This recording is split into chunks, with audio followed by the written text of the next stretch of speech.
The index, we're trying to measure the governance uh, performance in Africa. And so we produce this set of data, some 320 or more variables, which then reduced to mainly four categories, covering rule of law, security in each country, sustainable economic developments, rights, and human developments. This data is important because we believe that policy should be based on sound data to know what we are doing and where we need to act, what works, what doesn't work.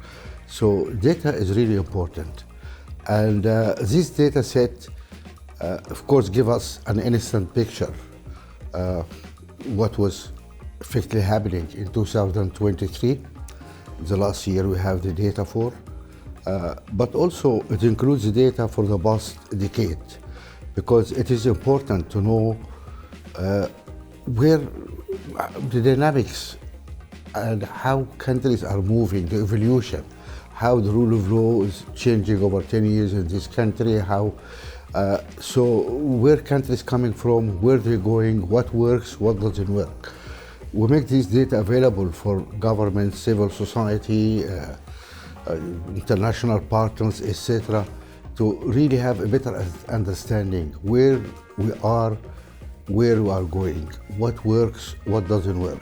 It is one of the important things we try to do in the foundation.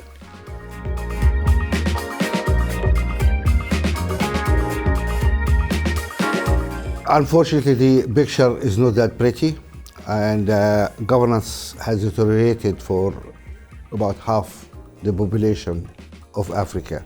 In 20-odd countries, it has deteriorated really. That's unfortunate. The main driver for this deterioration is the issues of security, the issue of rights, democracy, and space for civil societies shrinking. Conflicts in Africa is also producing a lot of problems. On the other side, half the countries moved forward, so it is really a mixed picture. But it is quite different from what happened at the turn of the century, when we saw that most of the African countries really moving forward across all governance components. So it is not really a pretty picture, unfortunately. And we have been raising the issue about the stagnation in the last reports and even the one before that. So there is a process here of stagnation and deterioration in at least half the countries in Africa. In a way also, this reflects the world around us, when we see a lot of mistrust in democratic institutions and polarization, and the global situation is not also that wonderful, and that has its impact also about what's happening in Africa.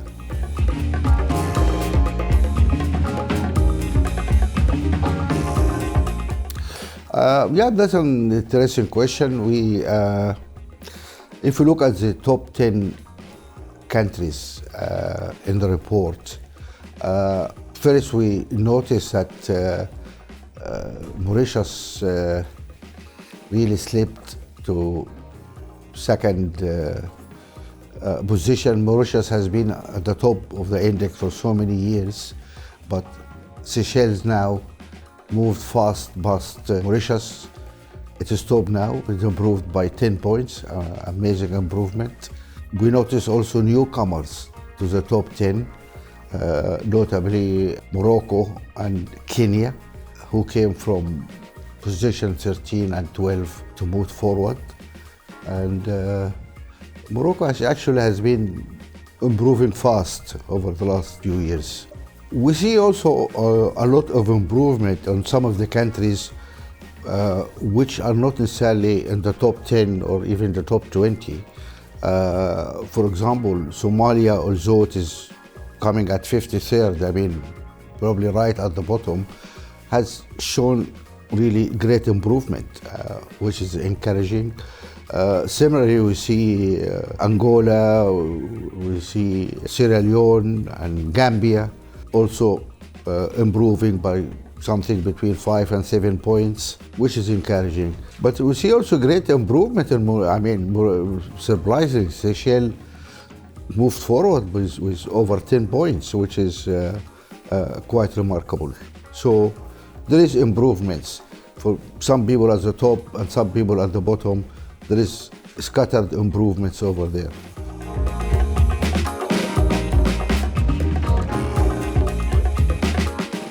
Yeah, we see good progress in the areas of infrastructure, especially mobile communications, internet, digital access. That is quite impressive. Also, access to power is improving, energy. But we just have to be careful here. We talk about improvement because yes, it's improvement, but it's an improvement from a very low base. Most of our kids really still don't have access to internet, and half our people still don't have access to reliable power. So there is marked improvement, but coming from a very low base. Another area of improvement also is women rights. Social and political rights of women continue to improve. Again, coming from a low base, but we are improving, which is good. We see improvement also in housing. We see improvement in the banking services, and accessibility of public records is also slightly improvement. So we can see few improvements in a number of areas, which is encouraging as long as we're moving forward.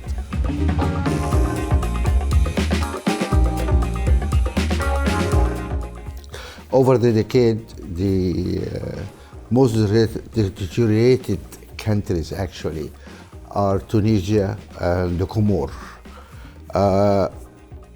It's no accident that we see also the countries in the Sahel, which witnessed recent coups and upheavals, are also deteriorating.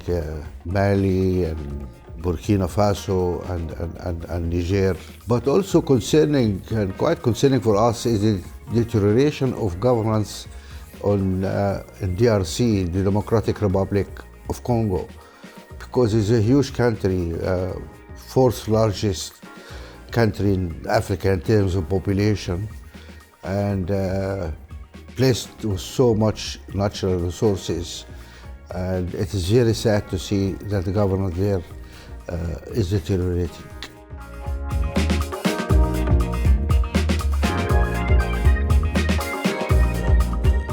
By far, the most deteriorated areas are really security, safety of people, and participation, space for civil society, democracy, etc.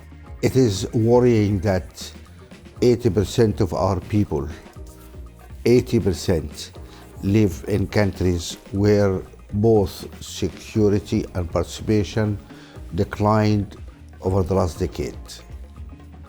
This is a shocking number, and clearly there is a problem there.